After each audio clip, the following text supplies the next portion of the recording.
नमस्कार दोस्तों, मेरा नाम अभिषेक रंजन है और आईएएस कीरा के इस एपिसोड में आपका स्वागत है।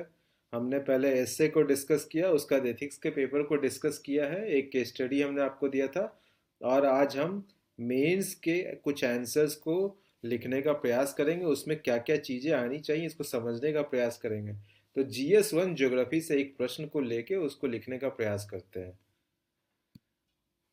तो एक प्रश्न आता है, मान लीजिए ज्योग्राफी के पेपर सेक्शन का, पेपर 1 में, कि what is biodiversity, why are tropical countries rich in biodiversity, explain. तो ये एक 10 मार्क्स का मान लीजिए आपको प्रश्न पूछा गया है।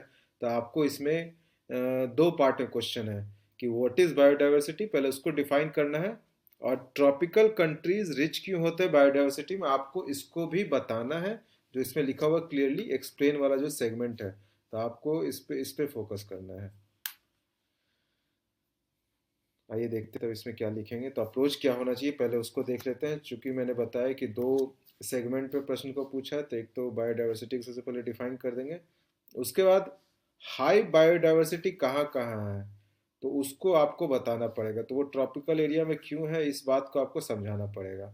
और चूंकि ज्योग्राफी का पेपर है, आप इसको डायग्राम के थ्रू बहुत ही अच्छे से एक्सप्लेन कर सकते हैं। तो आपका आंसर कॉम्प्रिहेंसिव लगेगा, उसमें मैप आना भी ज़रूरी है। तो आपको इसको ज़रूर इंक्लूड करना चाहिए। और एक लास्ट में कंक्लूजन तो देना ही देना है। तो इस तरीके का पूरा स्ट्रक्चर रहेगा हमारा आंसर का। आइए देखते हैं आंसर में क्या क्या इंक्लूड करना है। तो पहले जो है हमने बायोडाइवर्सिटी को डिफाइन कर दिया कि the term biodiversity refers to the variety of life on earth at all its levels, from genes to ecosystems.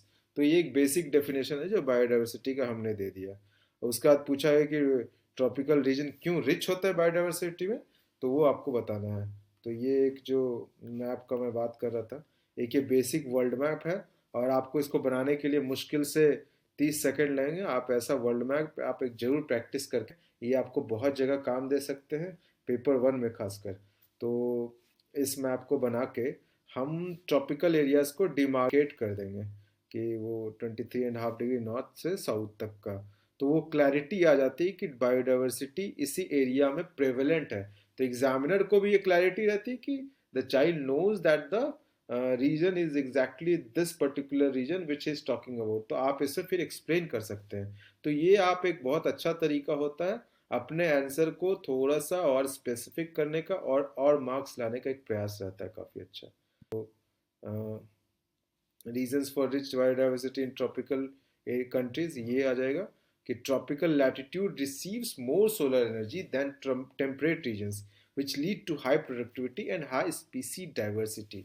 तो इस तरीके का भी एक डायग्राम आप बना सकते हैं जिसमें आप दिखा सकते हैं कि ये 90 डिग्री साउथ से लेकर 90 डिग्री नॉर्थ तक का एक डायग्राम हो गया, जिसमें आप क्लियरली ये जो है 30 डिग्री साउथ से 30 डिग्री नॉर्थ एक रीजन आपने ट्रॉपिकल एरियाज का उसको दिखाया।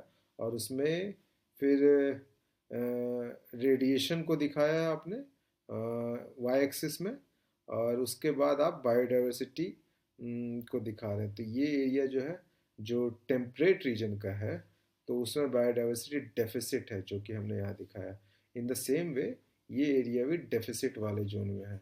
तो आप इसको दिखा सकते हैं। और ये जब एरिया हम बात करते हैं विच इज़ टेम्परेट रीजन, और यहाँ पे हीट ज़्यादा है, तो यहाँ पे हम देख रहे हैं कि सरप्लस है बायोडाइवर्सिटी का, which has been clearly shown here. तो इस तरीके से आप एक मैप में ये क्लियर, एक डायग्राम में ये क्लियर हो जा रहा है कि आप चीज़ों को समझ रहे हैं। आपने वहाँ मैप दिखाया, मैप में एक रेंज दिखा दिया ट्रॉपिकल एरिया का, वर्ल्ड मैप क्लियर कर दिया कि वर्ल्ड में कहाँ कहाँ बायोडाइवर्सिटी है। तो वो क्लियर करके आपने दिखा दिया कि ये 30 डिग्री साउथ से नॉर्थ में, जो कि आपका ट्रॉपिकल एरिया में कवर होता है, उससे बायोडाइवर्सिटी ज़्यादा है। ये देखिए, इसी को हमने यहाँ पे एक्सप्लेन किया। Tropical regions have less seasonal variation and have more or less constant environment. This promotes the niche specialization and thus high species richness. So in the same manner we have talked about temperate region कि वहाँ पे किस तरीके से glaciation है ice as का और undisturbed रहा है, तो इसलिए बायोडाइवर्सिटी वहाँ पे कम है, और ट्रॉपिकल रीजन में है मोर पेस्ट पैरासाइट्स एंड डिजीजेस, तो वो आप पूरा एक्सप्लेन कर पा रहे हैं। इसलिए tropical countries are rich in biodiversity. Also temperate region lack our characteristic which makes them less rich as compared to tropical regions in biodiversity। तो इस तरीके से हमने इस प्रश्न को टैकल किया है, और इस तरीके से आप इस प्रश्न को पूरा लिख सकते हो। तो आपको पूरा एक प्रश्न का इंट्रोडक्शन, बॉडी, कंक्लूजन, जो डायग्राम आना चाहिए वो आना चाहिए। तो इस सब चीज़ों का ध्यान रखें। तो इसी प्रकार से आप अपने आंसर को लिखें, हमें kira4ies@gmail.com पे मेल करें, हमारे टेलीग्राम चैनल को देखें। हमने कुछ टेस्ट सीरीज स्टार्ट किया, जैसे ऐसे का टेस्ट सीरीज स्टार्ट किया है, उसको आप ज्वाइन करें। एथिक्स का केस स्टडी अभी स्टार्ट किया है, तो उसको भी आप देखें, जो फीडबैक है वो हमें दें। और इस तरीके से फिर हम लोग नेक्स्ट जीएस के डेली बेसिस पे कुछ प्रश्न लेते रहेंगे और आपको एक्सप्लेन करके समझाते रहेंगे। Thank you.